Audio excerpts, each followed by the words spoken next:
Hello and welcome to the Feck It Fun, Fabulous and Free Eating Disorder Recovery podcast. I'm Helly and I'm here to provide regular bursts of information and inspiration, some neuroscience applicable to eating disorder recovery, perhaps a few rants, but otherwise lots of positivity with a bit of a feck it attitude, some fun and a sprinkling of fabulousness to help everyone find freedom in recovery. Hello, and here I am back with another episode of the Feck It Fun, Fabulous and Free Eating Disorder Recovery podcast. I'm sorry that I've not been putting out many episodes lately. It's all a bit sporadic, isn't it? And it's all a bit random at the moment. And that's kind of how my life is sometimes, which is fine by me. But I appreciate that if you're sitting there waiting for me to put out another episode, you just never know when it's going to happen. And anyway, it has happened now. So here I am, back talking to you about eating disorders, how to overcome them, and why I believe that anybody has the potential to overcome a restrictive eating disorder, no matter how old you are, no matter how many decades you might have had an eating disorder for, no matter how much the eating disorder has taken from your life. You can beat this. I believe that, and I want you to believe that. So perhaps another reason why I haven't put this episode out as quickly as I might have done is because this episode is actually one that I can relate to a bit more deeply than other episodes or other topics I've talked about. And this episode is for those of you who are in mid or later life and you've never had children because of an eating disorder. Now, I know that's certainly the situation for me, and I know it's a situation for some of you out there listening as well. Not all of you. I've done an episode before about restrictive eating disorders when you do have children and you're in your mid or later life and you have a restrictive eating disorder or you're trying to overcome one, and what that can mean and the obstacles that might create or the benefits that might create. So this is an episode that's part of a series that I've been doing about eating disorders in mid or later life, because that's a topic that is just not discussed enough, I think. Too many people think about eating disorders as being in teenagers or young people. And yet there are so many of you out there with eating disorders who are in your 40s, 50s, 60s and beyond. And yet you don't get recognised, you don't get seen. And that's not okay. You deserve to be seen and you deserve your pain and what you're going through to be seen and to be recognised. And you deserve the help to get through this. Let's get on to the topic then. Now, this episode isn't going to be relevant to all of you. This is for those of you who haven't had children in your life because of an eating disorder, and you're in that older age bracket now. And for those of you that this applies to, for some of you it might be that you decided that you never wanted to have children, and so whether it was an option or not, you don't feel that the eating disorder actually impacted on that. And if that's the case, then this episode isn't going to be as relevant to you, although you might still find some useful tidbits in it. But for others of you, whether you're in a relationship or you're single, it's possible that you always envisioned children in your future, and yet either directly due to the eating disorder or other life circumstances, you've never had them. And you might feel now that it's too late to have children, even if you did make meaningful and rapid progress to overcome the eating disorder at this point in time. So wherever you place yourself on that child-free spectrum, you're likely to experience some tough emotions relating to that. But maybe there are also some resulting opportunities from the fact that you haven't had children. And that's something I'm also going to talk about in this episode. So in this episode, I'm going to talk about some of the reasons that an eating disorder can stop you from having children. And then some of the commonly resulting emotions that can come from that, and then ideas for how to move forwards with your life. And of course, some of the emotions and challenges discussed aren't unique to people with eating disorders, but an eating disorder can be a significant extra aggravating factor in this, as it can in most things. So firstly, let me talk about some of the reasons an eating disorder can stop you from having children. Firstly then, there are fertility issues. Whether you're in a relationship or not, the eating disorder might have caused fertility issues that made it very hard to conceive and or carry a pregnancy to term. If you've had fertility issues created or exacerbated as a result of the eating disorder, whether you're male or female, it's likely resulted in some painful emotions. And those might include anger towards the eating disorder, anger towards your body or yourself, or a sense of having let other people down. Another reason an eating disorder can stop you from having children is if you've never felt well enough, and now it's just too late. I know that many of you who listen to this are in your mid or later life years and have had eating disorders for decades. Some of you might not be able to remember a time that the eating disorder didn't affect you. When you were younger, perhaps you always thought that you would have children when you were well enough. But as the eating disorder maintained its grip, that day never came and time has just drifted away. And now you find it's too late to have children, even if you did recover at this point. And that can create some uniquely hard emotions, including anger towards your younger self. But your younger self didn't have the benefit of hindsight that you do now. So give your younger self a break. Give yourself a break. Then, of course, it's possible that the eating disorder made it impossible for you to establish or maintain a relationship with a partner. Eating disorders often make people isolate themselves, make people avoid social situations, or have daily rituals that a relationship would disrupt. Or they can create a loss of libido, so the idea of a sexual relationship is just unappealing altogether. And that means that having a life partner and a conventional family might never have been possible for you. And now you find yourself in your mid or later life, single, and never having had the opportunity for a child. And that can result in its own kind of loneliness if many of your peers have children and partners, and there's an ongoing societal expectation that we should. So there's a few reasons that an eating disorder can stop you from having children, and of course I haven't covered all of them. There are several others that perhaps are true for you that I haven't spoken about, but that doesn't make them any less valid or real.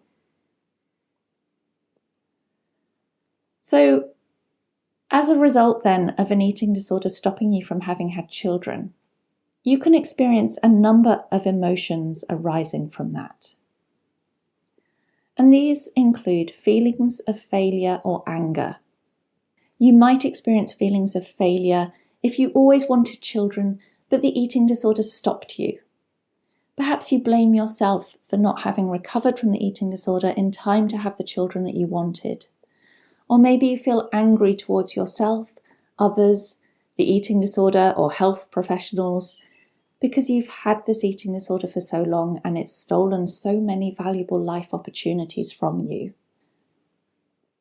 But deep down, I know that the feelings of failure are not justified. You are not a failure. An eating disorder is not a life choice, and anger won't serve you. At the end of the day, anger towards yourself, others, or even the eating disorder is going to hurt you more than anyone. And I know that you already hurt enough. Another emotion you might experience is grief for the children that you haven't had. The grief for the family you never had can be intense. You might find that you've experienced intense feelings of loss or sadness for the children that you never had and yet always envisioned and wanted. The pain of grieving for the things we have never known can be as intense as the pain we feel for something we have known and loved and lost. If you feel a sense of grief for not having had children or a family of your own, allow yourself to feel those emotions and acknowledge them because they are valid. And I know in my case, I do feel that the eating disorder stopped me ever having children. I always was someone who thought that children would be part of their future. And I went through an incredible grieving process for the fact that that never did happen. And I've pretty much accepted now that it never will. But that was painful, and at times it still is painful. I'll admit that. And I think it's okay that we grieve for what we haven't had and for the life opportunities that just aren't there for us anymore. The next emotion that you might experience is guilt that your partner or wider family might also miss out. You might also feel guilt because the eating disorder prevented you having children, and that's not only had an impact on you, but on others you care about as well. So maybe you do have a partner who wanted to start a family with you, and yet that wasn't possible. Or maybe your parents always spoke with excitement about being grandparents one day, and you experience guilt that you haven't given them the grandchild they might have loved to spoil. These feelings of guilt and sadness for what others might also be missing out on can also be intense. But remember that none of this is your fault. An eating disorder isn't your fault. And people can't have children for all kinds of reasons, and that can give rise to grief. But the guilt is never valid. I'm sure that no one else would blame you for the fact that you haven't had a child, and you shouldn't feel guilt for that fact either. Then there can be difficulty being around others with children, and this is something that I also experienced a great deal. It's likely that you're going to experience times when you have to be around others with children and cope with the emotions that arise from that. You might be with friends or your siblings and their families, hearing about their busy lives with children running around the place. And that can leave you feeling like the outsider on the edge of a group. People who have never experienced the same are unlikely to realize the range of emotions you are sitting with while they're preoccupied with telling you about what their little child did that was so wonderful that day.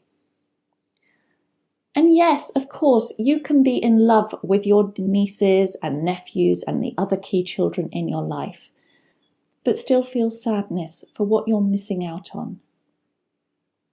Again, it's okay to have those feelings. But of course, the temptation here might be to avoid situations with young children present.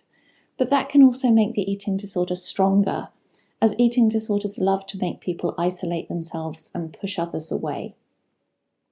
So acknowledge that you're feeling the emotions there, but try to still face those situations where children are present. Feel what you need to feel. Talk about what's coming up. And then appreciate the positive things about still being part of those groups with your friends, with your siblings who do have children there with them as well.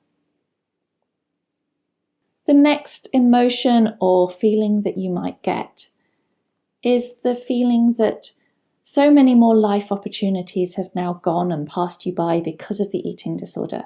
So what's actually the point of recovery anymore? When you're trying to find motivation to recover from the eating disorder and build a strong enough why for recovery that will pull you through the tough recovery days, you might feel despair and as if too many life opportunities have now gone by. And you might ask yourself if there's still any point to recovering.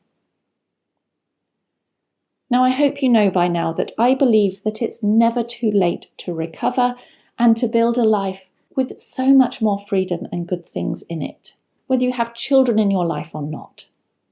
Even if the opportunity to have children of your own is now behind you, there are so many other ways to bring fulfillment and love into your future. You just need to be strong enough to find them and trust that there will be so much more in your future, even if children aren't part of that. What can you do then to help move you towards a hopeful future? I think firstly, it's about accepting what is, even though it's hard to accept that. And that's perhaps one of the easiest things to say, but the hardest things to do is to find ways to accept your reality. And I know firsthand that people can say to you, oh, just let it go. You've just got to let it go now. You know, your relationships are in the past. Your chance to have children have gone.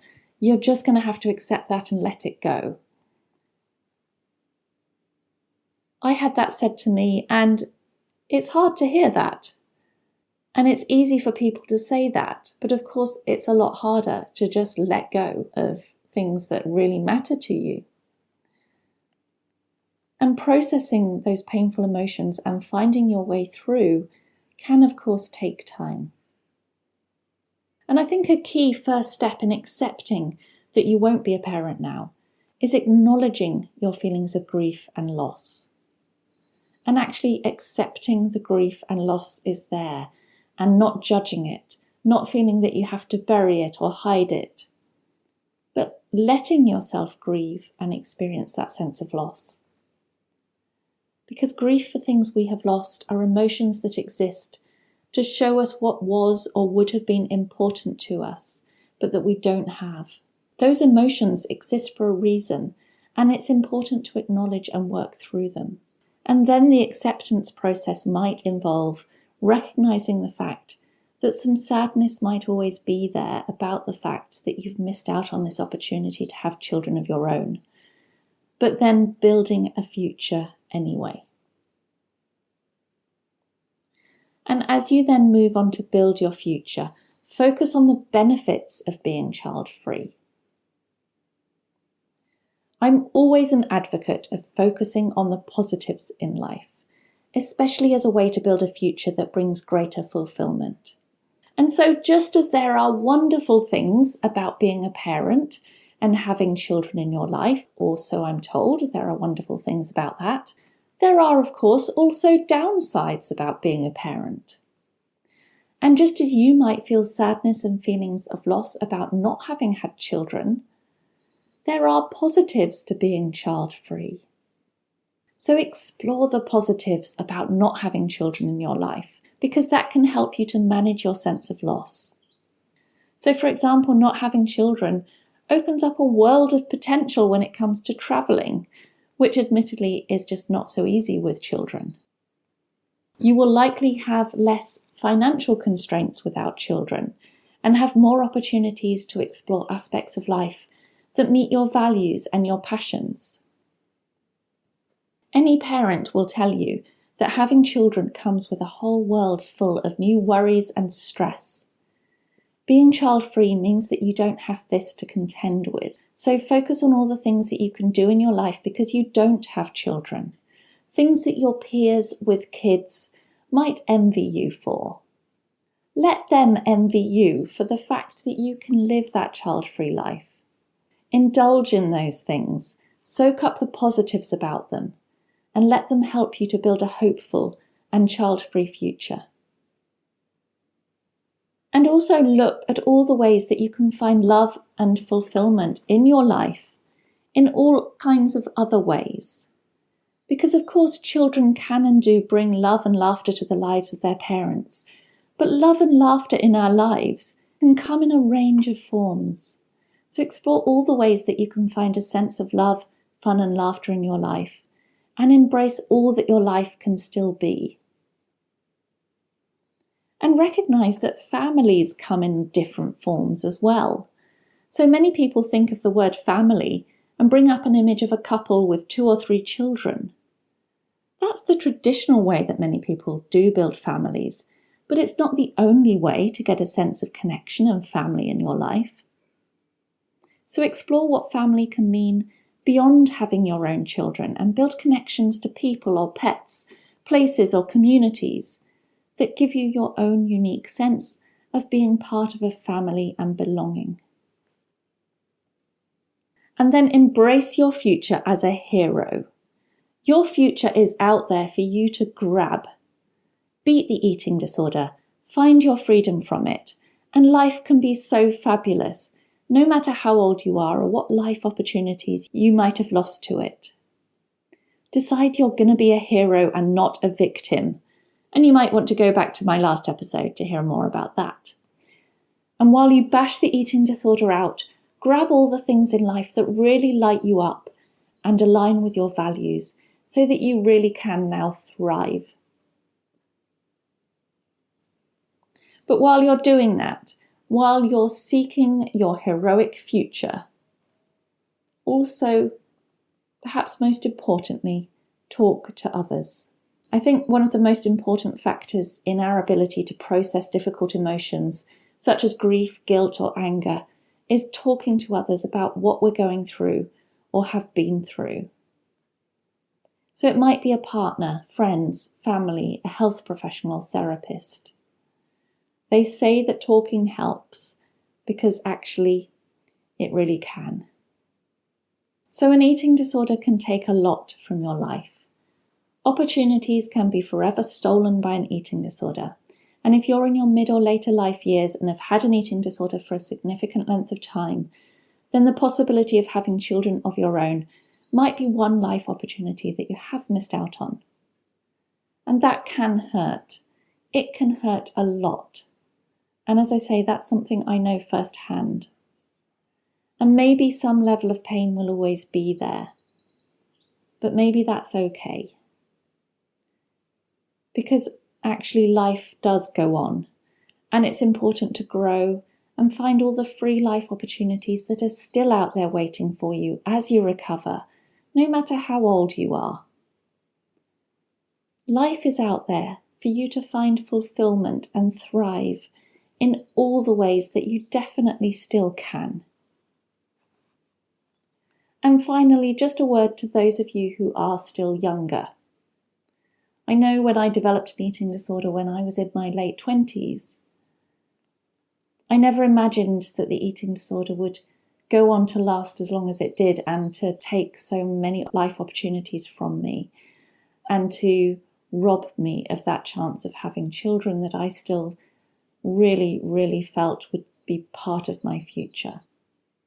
It's very easy to let the years slip by and to still think I still have time, I can still recover, and all those things that I still think will be part of my future are still going to be there, and those opportunities will still be there because I'm still only 30 or 35 and it's fine. People still do have children later in life because of course they do. But don't wait. Don't keep telling yourself, it's fine, I've still got time, I'll recover in the next X years and I can still do all those things. Because it's amazing how quickly those years do slip by, and it's amazing how quickly those opportunities are just gone. So don't wait.